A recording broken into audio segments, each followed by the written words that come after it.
Million multicolored designs, each so beautiful your eyes won't believe what your hands have done. Get extra easy bake sets to make goodies all year long. Be sure it's Kenner's Easy Bake Oven. Make size with either Quake or Quip. Or Quake. Or Quip.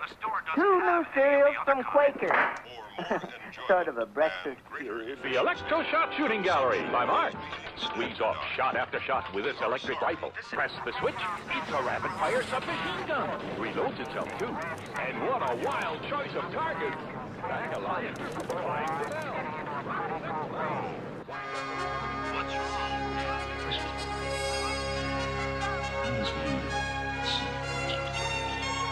You've understood the reality. Call 348-844 immediately.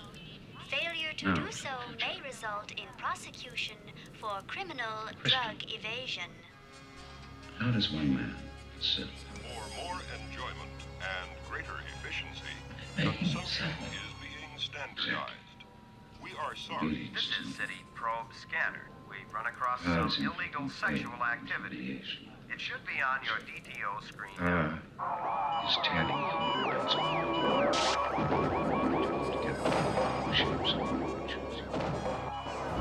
power is what it means. It is an end. In our world, there will only be triumph and self-abasement. Everything else we shall destroy. Do not abandon your post. Past is forbidden. There is no danger of radiation leakage. Because when we cut man in his own place, we cut him from his family. Do not abandon His your children. post. There is no danger of radiation leakage. There is no loyalty except loyalty to the party.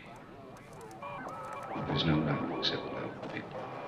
That accident over All in Red competing Sector pleasures L destroyed another 63 will destroy. personnel, giving them a total of 240. If you want a vision of the future, Winston, imagine a boot stamping on a human face forever. This shift is concluded. Winston, you were thinking that my face is old and tired. That while I talk of power, I'm unable to prevent the decay of my own body. But the individual is only a cell, Winston. And the weariness of the cell is the vigor of the organism. Not fail. Why? Some hatred and fear have no life. Why is hate less vital than love? I don't know. But somehow you will fail. Something will defeat you. Life will defeat you. We control life at all levels. We create human nature. Men are infinitely malleable. Or perhaps you return to your old idea that the proletarianism is. Put it out of your mind. They're helpless animals. Humanity is the body. I don't care. In the end, they'll reach you. Sooner or later, they'll tear you to pieces. On what evidence? Steve, I wrote it. Or at least I collaborated in writing it. No book is individually produced, as you know. I just believe it. I know you'll fail.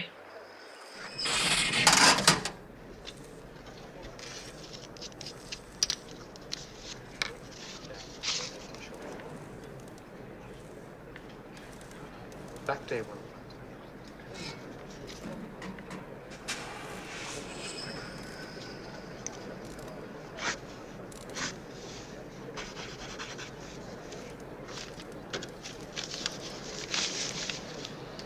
Ref Times 14284, page 3 by line 2, should read, Miniprod forecast increased chocolate ration April 1984 from 20 to 25 grams per week.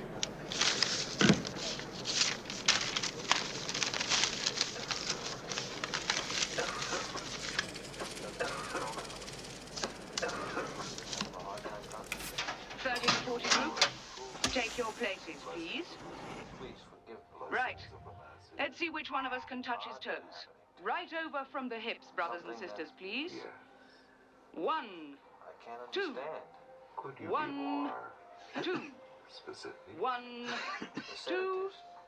1, 2. Taking Atrazine, but it doesn't seem Smith? strong enough.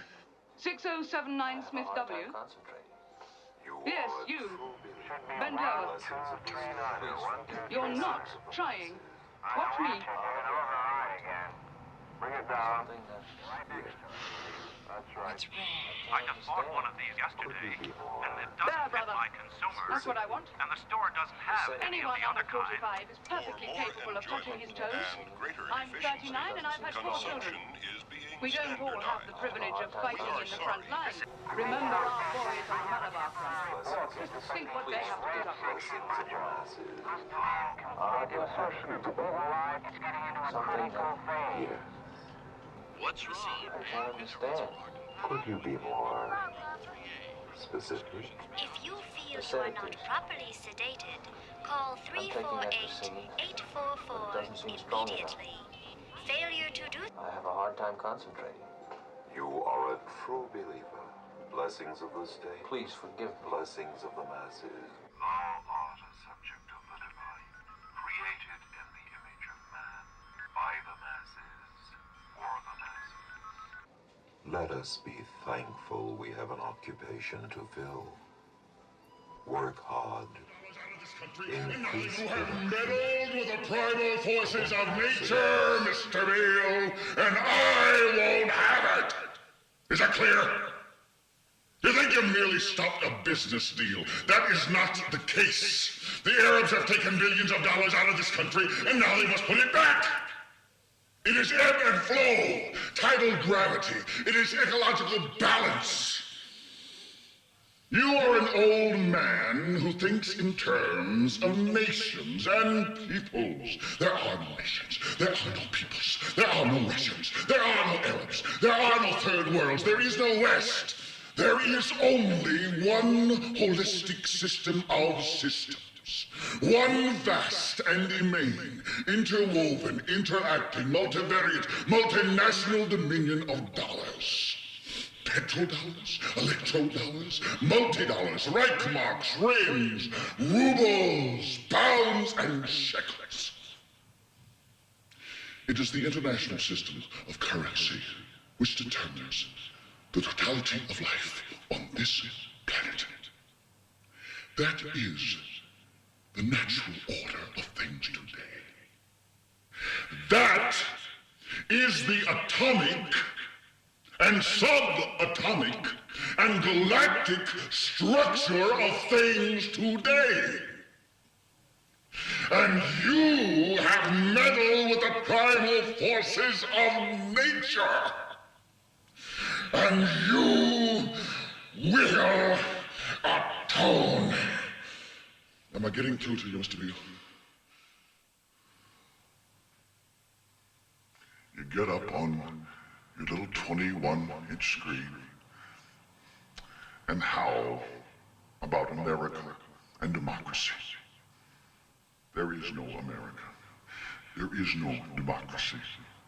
There is only IBM and ITT and AT&T and DuPont, Dow, Union Carbide, and Exxon. Those are the nations of the world today. What do you think the Russians talk about in their Council of State? Karl Marx? They get out their linear programming charts, statistical decision theories, Minimax solutions, and compute the price-cost probabilities of their transactions and investments, just like we do. We no longer live in a world of nations and ideologies, Mr. Beale. The world is a college of corporations, inexorably determined by the immutable bylaws of business. The world is a business, Mr. Beale. It has been since man crawled out of the slime. And our children will live, Mr. Beale, to see that perfect world in which there's no war or famine, oppression or brutality. One vast and ecumenical holding company for whom all men will work to serve a common profit, in which all men will hold a share of stock, all necessities provided, all anxieties tranquilized, all boredom amused.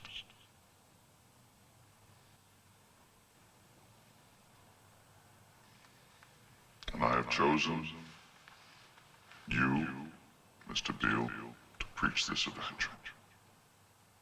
Why me? Because you're on television, dummy. 60 million people watch you every night of the week, Monday through Friday. I have seen the face of God. But I think that was it, fellas. That sort of thing is not likely to happen again. Because at the bottom of all our terrified souls, we know that democracy is a dying giant, a sick, dying, decaying political concept writhing in its final pain. I don't mean that the United States is finished as a world power. The United States is the richest, the most powerful, the most advanced country in the world, light years ahead of any other country. And I don't mean the communists are going to take over the world, because the communists are deader than we are. What is finished is the idea that this great country is dedicated to the freedom and flourishing of every individual in it. It's the individual that's finished. It's the single, solitary human being that's finished. It's every single one of you out there that's finished. Because this is no longer a nation of independent individuals. It's a nation of some 200-odd million transistorized, deodorized, whiter than white, steel-belted bodies, totally unnecessary as human beings, and as replaceable as piston rods. This is the story of your enslavement, how it came to be, and how you can finally be free. Like all animals, human beings want to dominate and exploit the resources around them. At first we mostly hunted and fished and ate off the land, but then something magical and terrible happened to our minds. We became, alone among the animals, afraid of death and of future loss. And this was the start of a great tragedy and an even greater possibility. You see, when we become afraid of death, of injury and imprisonment, we become controllable and so valuable in a way that no other resource could ever be. The greatest resource for any human being to control is not natural resources or tools or animals or land, but other human beings. You can frighten an animal because animals are afraid of pain in the moment, but you cannot frighten an animal with a loss of liberty, with torture or imprisonment in the future, because animals have very little sense of tomorrow. You cannot threaten a cow with torture or a sheep with death. You cannot swing a sword at a tree and scream at it to produce more fruit, or hold a burning torch to a field and demand more wheat. You cannot get more eggs by threatening a hen, but you can get a man to give you his eggs by threatening him. This human farming has been the most profitable and destructive occupation throughout history, and it is now reaching its destructive climax. Human society cannot be rationally understood until it is seen for what it is: a series of farms where human farmers own human livestock. Some people get confused because governments provide healthcare and water and education and roads, and thus imagine that there is some benevolence at work. Nothing could be further from the reality. Farmers provide healthcare and irrigation and training to their livestock. Some people get confused because we are allowed certain liberties and thus imagine that our governments protect our freedoms. But farmers plant their crops a certain distance apart to increase their yields, and will allow certain animals larger stalls or fields if it means they will produce more meat and milk. In your country, your tax farm, your farmer grants you certain freedoms, not because he cares about your liberties, but because he wants to increase his profits. Are you beginning to see the nature of the cage you were born into? There have been 4 major phases of human farming. The first phase in ancient Egypt was direct and brutal human compulsion. Human bodies were controlled, but the creative productivity of the human mind remained beyond the reach of the whip and the brand and the shackles. Slaves remained woefully underproductive and required enormous resources to control. The second phase was the Roman model, wherein slaves were granted some capacity for freedom, ingenuity, and creativity, which raised their productivity. This increased the wealth of Rome, and thus the tax income of the Roman government, and with this additional wealth Rome became an empire, destroying the economic freedoms that fed its power, and collapsed. I'm sure that this does not seem entirely unfamiliar. After the collapse of Rome, the feudal model introduced the concept of livestock ownership and taxation. Instead of being directly owned, peasants farmed land that they could retain as long as they paid off the local warlords.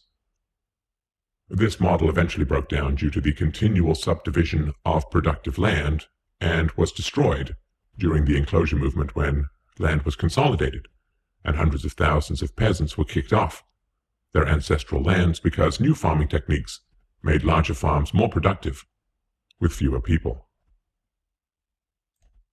The increased productivity of the later Middle Ages created the excess food required for the expansion of towns and cities, which in turn gave rise to the modern democratic model of human ownership. As displaced peasants flooded into the cities, a huge stock of cheap human capital became available to the rising industrialists, and the ruling class of human farmers quickly realized that they could make more money by letting their livestock choose their own occupations. Under the democratic model, direct slave ownership has been replaced by the mafia model. The mafia rarely owns businesses directly, but rather sends thugs around once a month to steal from the business owners.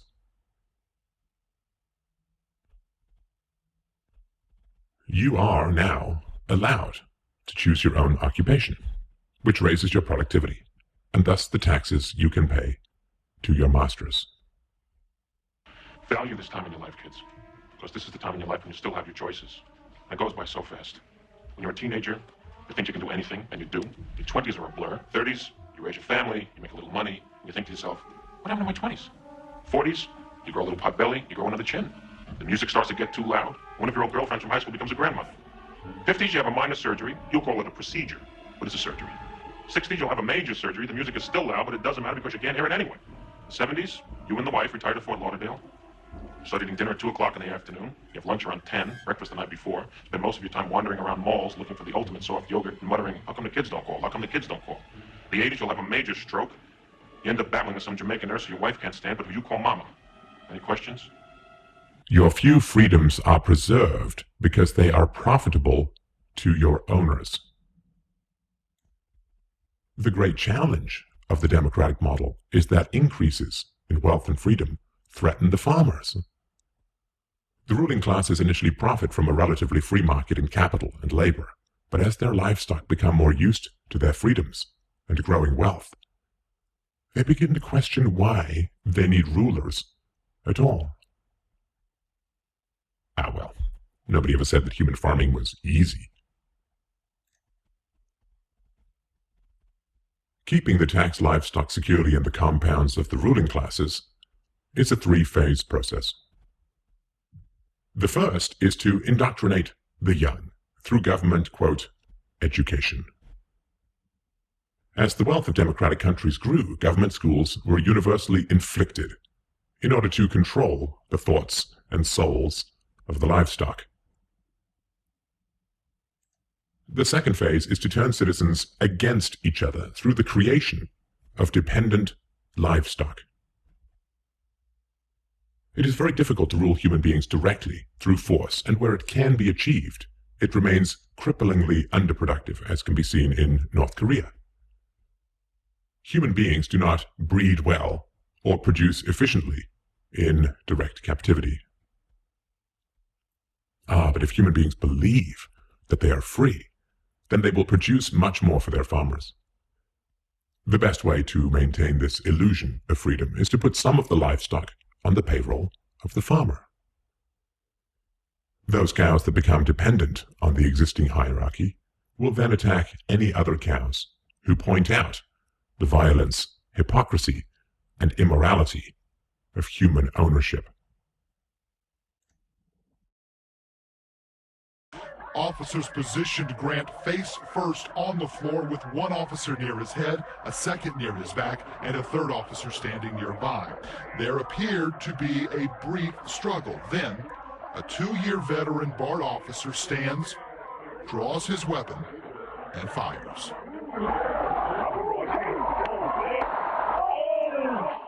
Freedom is slavery, and slavery is freedom. If you can get the cows to attack each other whenever anybody brings up the reality of their situation, then you don't have to spend nearly as much controlling them directly.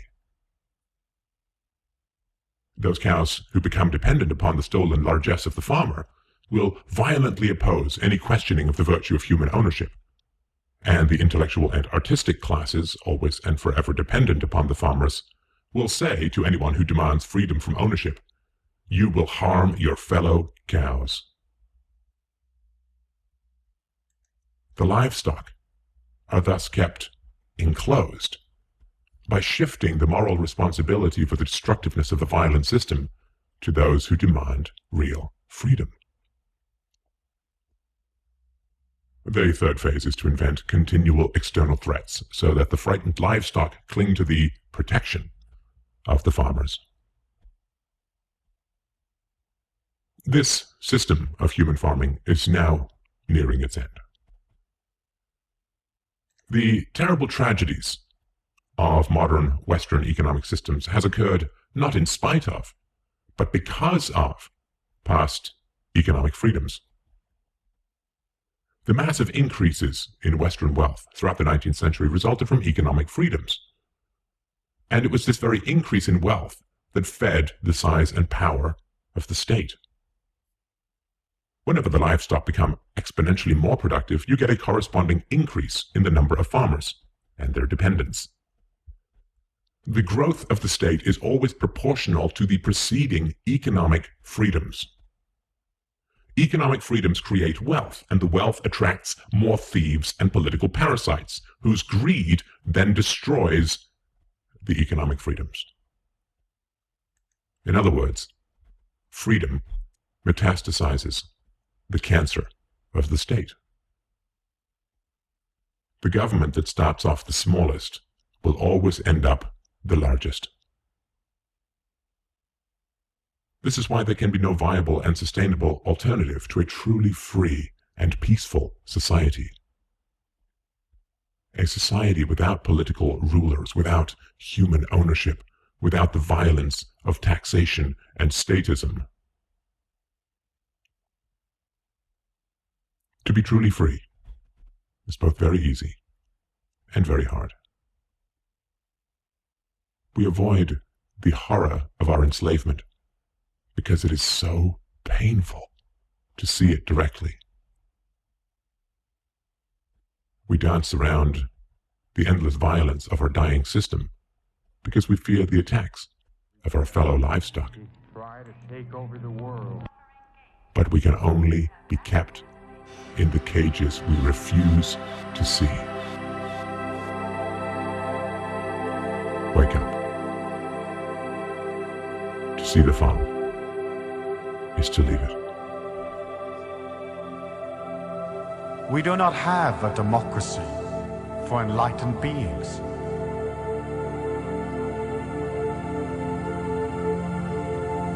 And by being enlightened, you are always going to be slightly odd, slightly different, a bit of a weirdo, because you're not prepared to fit into the norm.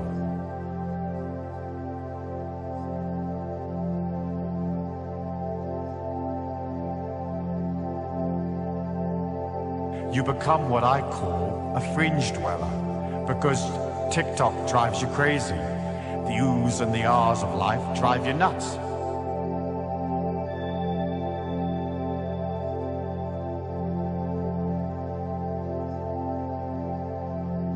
But in spite of that, and in spite of all of the restriction, there you are, this enlightened being, full of the joy of life.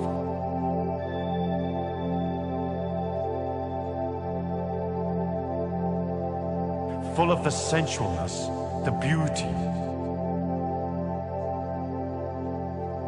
a part of all things.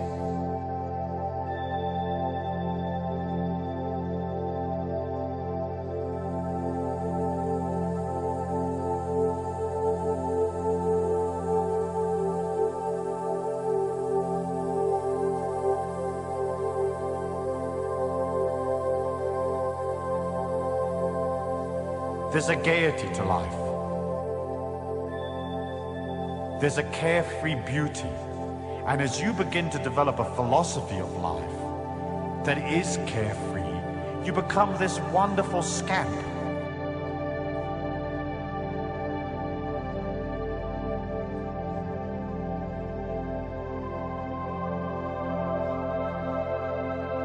And you can see a laughter and a silliness and a beauty.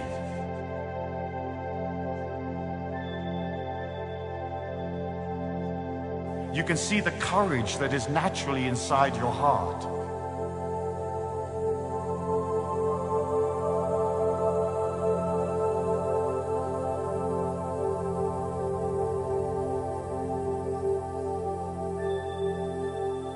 Full of the joy of life. Full of the joy of life. Full of the joy of life. Should be 1, 2, 3, 9er. 1, 2, 3, 9er. All right, now watch it. You're going to override again. Bring it down. You're right next to it. That's right. What's wrong? I just bought one of these yesterday, and it doesn't fit my consumer, and the store doesn't